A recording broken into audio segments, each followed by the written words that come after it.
Did you know that crystals changed your life? Well, many people have no idea of the impact these minerals have on the world. But in case you didn't know, if crystals didn't exist, you wouldn't be watching this video right now. And I'm not just talking about the jewelry and gemstone industry. For example, quartz crystal is such a versatile and abundant material that it can be used to build supercomputers, ruby crystals can be used to build lasers, and diamonds are important industrial cutting tools due to their high hardness. So it's no surprise that some of these crystals can be worth thousands of dollars per carat. That's why in today's video you will see at firsthand all the signs that indicate the presence of quartz crystals, rubies, sapphires, and diamonds, so that you will know once and for all if there is a possibility of finding any of these crystals in your area. But now I want to show you something else. Do you know this diamond that is now appearing on your screen? It was found in the wild by a child, and today it is valued over $10 million. In other words, knowing how to look for quartz, rubies, and sapphires can actually improve your financial life. But knowing how to find diamonds is the kind of information that can change your life forever. But ironically, did you know that the best way to find gems in nature is not to look for them? Sounds counterintuitive, right? But you'll see in a minute. Before you start looking for gems, you should never start looking for them directly. First, you need to identify the signs that indicate the presence of these gems in the region you are searching. Only after you have found these clues should you begin your search. But if crystals are so important and can be worth so much, can you find them in nature? Yes, it's possible. And to prove it, you can start by looking for quartz crystals, which are the second most common mineral on Earth. In other words, you could end up finding quartz crystals in your backyard, depending on your region. However, you don't need indicator minerals to find quartz because it is very abundant, and you just have to go out into nature and look for it. But for rarer crystals like rubies and diamonds, you need to identify indicator minerals to know if it's possible to find gems in that region. So the more indicators you have, the better your chances of finding these crystals. Starting with the large quartz family with different types of crystals, and some of these crystals, like amethyst, for example, are highly prized both rough and cut. And we also have other colors like citrine, which is the yellow variety of quartz, and aventurine, which is green quartz, dendritic quartz, blue quartz, milky quartz, and we also have smoky quartz, which is more common. And in case you didn't know, minerals are not always hidden underground, for example. If you look for quartz crystals in nature, you can find them in large quantities on beaches, rivers, and in canyons. But if you find milky quartz or white quartz, it's possible that there are gold veins in your area. And not only that, if you find quartz with micas in the same area, you should know that this is a great indication of the presence of precious stones such as topazes, rubies, agates, jades, and sapphires. And you might think that it's very difficult to go out and find gems. And depending on where you live, it might be. But first of all, you have to look in the rivers that go on for miles and miles. So if you look in the gravel that forms on the banks, you'll be able to see most of the indications there. And if you can identify almost all of the indications that I'm going to show you here, your chances are only going to increase. So pay attention. If you look in rivers, you might end up finding diamonds. That's true for many gems. But in general, when it comes to finding crystals in nature, what you have the best chance of finding are quartz crystals. And even though they are common, you can already start making money with these crystals, as they can be used for various purposes. And because there are different colors of quartz, you can use them in place of other more expensive gems. For example, this purple sapphire is actually a very high-quality amethyst. However, there are more valuable quartzes with rutile inclusions that form beautiful golden or black structures inside the crystals. This means that if you find a good quality crystalline rutile, like the one that is now appearing on your screen, you can certainly make good dollars with this stone. But don't be fooled by these golden inclusions, because in case you didn't know, this is not gold. Throughout human history, many veins of gold have been found associated with quartz crystals.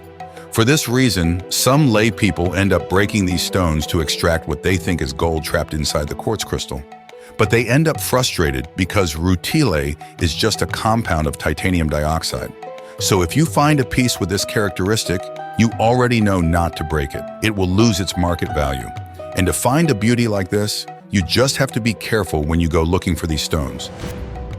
If you find one crystal, you can be sure that there are others scattered around the area. For example, you are looking for gems in a ravine on the side of a dirt road, and you find a black tourmaline, maybe in the same ravine. You'll find it, lots of other tourmalines, which if you're lucky, might be other colors. But what if you're on the banks of a river and you want to look for rubies and sapphires? Well, first it's important to know that rubies and sapphires are the same thing, scientifically called corundum, which is composed of oxygen and aluminum and some impurities. This means that the same clues used to find rubies can be used to find sapphires. So if you find rubies, you may end up finding sapphires in the same region. The difference is that rubies are defined by the color red, while sapphires represent all other colors. This is the second hardest mineral in existence with a hardness of 9 Mohs compared to 10 Mohs for diamond. This means that it is second only to diamond on the Mohs scale. But what about finding it? What do you have to analyze to find them? Well, in the case of rubies and sapphires, there are many indicators that will help you in your search. A good sign is usually areas with a lot of white quartz. You can also find micas in these areas, which if you've never seen them, are shiny materials that come apart easily, much like fish scales.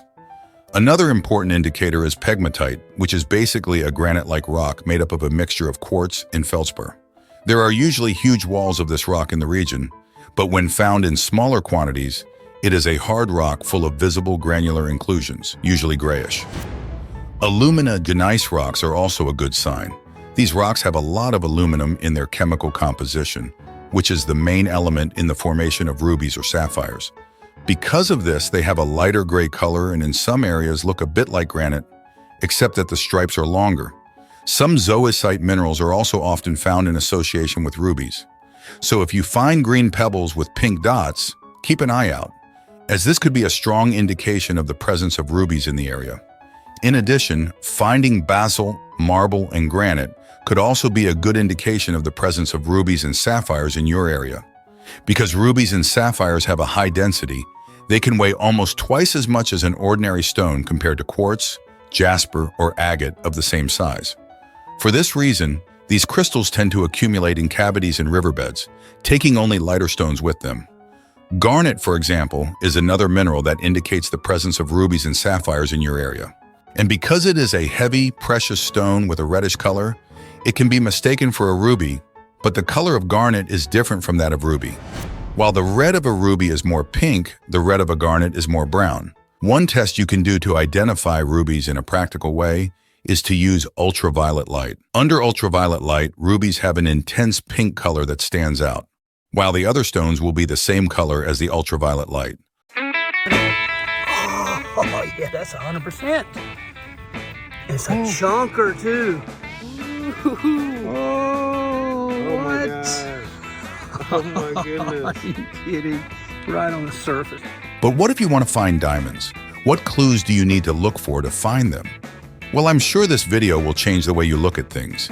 And the first of these is the garnet, a stone that is considered precious when found in high quality.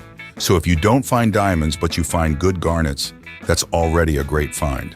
Some are low quality or not even red. They can be opaque and brown, full of cracks or very small, looking like little balls. In addition, kimberlites associated with garnets are a great sign of the presence of diamonds in the region. If you've watched other videos on this channel, you already know that kimberlite is lava that comes out of the depths of the earth through volcanic eruptions. As a result, this lava ends up carrying diamonds and other minerals that form in the Earth's crust. As this lava cools, the minerals in it become trapped, including diamonds and diopside. These are beautiful green stones that are used in some jewelry, but they also have industrial value for making ceramics.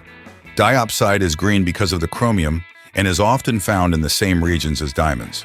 Just like chromite, which is almost always mentioned in diamond-related research. If you find only chromite, that's enough to consider the presence of diamonds in the area. So it's worth learning how to identify it. And chromite can occur in a wide variety of rocks. Its colors range from black to dark brown with a metallic sheen. The key is to look closely at the mineral's characteristics or have a sample of it.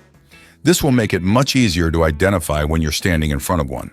Another important diamond indicator that every experienced prospector knows is ilmenite. These are heavy rocks for their size, but now switching from rocks to minerals, we have another gemstone that is usually found in diamond-bearing rocks. That is peridot. this beautiful green stone.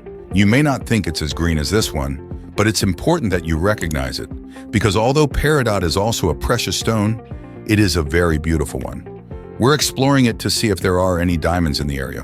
And it doesn't end there, because if you need help identifying the stones you have found in nature, but you don't have access to an experienced prospector or gemologist in your area, know that you can identify these stones yourself from the comfort of your own home. Just access our gemology ebook for beginners by clicking on the first link in the description, because there you will have access to home methods that will help you identify these minerals, with home tests and complete tables with all the crystals already cataloged. So if you're doing research to find out if a region is good for gemstones, all you need to do is identify these indicators. If possible, access our ebook at the first link in the description. And if you want to know which places to look, watch this video. Thanks for liking and subscribing. Good luck, gem hunters.